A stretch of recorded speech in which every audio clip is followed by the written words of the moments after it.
जिले में अब खुले में शौच करना भारी पड़ सकता है। सार्वजनिक स्वास्थ्य की दृष्टि से यह हानिकारक है। इस कारण अब जिला परिषद की मुख्य कार्यकारी अधिकारी ने तत्काल एक्शन लेते हुए गुरुवार को गट विकास अधिकारी को आदेश देते हुए 7 जनवरी से जो लोग खुले में शौच करते नजर आए उनके खिलाफ दक्षता समिति के माध्यम से कानूनी कार्रवाई करने के निर्देश दिए हैं। ग्राम स्तर पर गांव खुले में शौच मुक्त होना चाहिए। इसके लिए निगरानी समिति तथा दक्षता समिति की स्थापना की गई है। समिति के अध्यक्ष ग्राम जलापूर्ति समिति अध्यक्ष होते हैं। इसके अलावा ग्राम पंचायत सदस्य, ग्राम पंचायत अधिकारी, शिक्षक, पुलिस पाटिल, आंगनवाड़ी सेविका, आशा, स्वच्छाग्रही का भी समावेश होता है, जिसमें स्वच्छाग्रही को गुड मॉर्निंग किट का वितरण किया है, जिसमें torch, whistle, cap, T shirt, sack का समावेश है।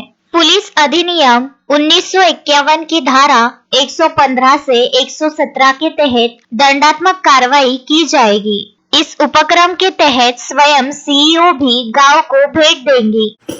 सर्वांना नमस्कार। सध्या स्वच्छ भारत मिशन टप्प्या 2 चालू आहे पूर्ण देशभरात आणि ह्यामध्ये आपण मागच्या 10 वर्षामध्ये भरपूर ठिकाणी शौचालयाचं बांधकाम, इंडिव्हिज्युअल लॅट्रिन जे आपण म्हणतो IHSL ते आपण बऱ्यापैकी ठिकाणी बांधलेले आहे, पण त्याचा वापर आता हळूहळू काय झालेला आहे दिसते की कमी प्रमाणात झालेला आहे।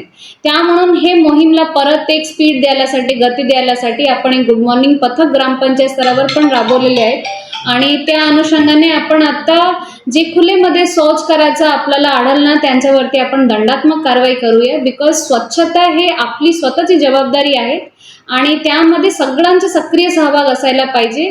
आणि सध्या इंडिया एक डेव्हलपिंग कंट्री आहे आणि आपण पूर्ण विश्व जगभरात ओपन डेफिकेशन फ्री म्हणून डिक्लेअर झालेलो आहे। सो आपल्याला पण आमची स्वतःची जबाबदारी आहे की आपण आपला इंडिव्हिज्युअल हाऊसहोल्डचे जे शौचालय त्याचा वापर करायला पाहिजे आणि बाहेर स्वच्छ करायला नाही पाहिजे। ह्याच्यासाठी मी सगळ्यांना आवाहन पण करते, विनंती पण करते।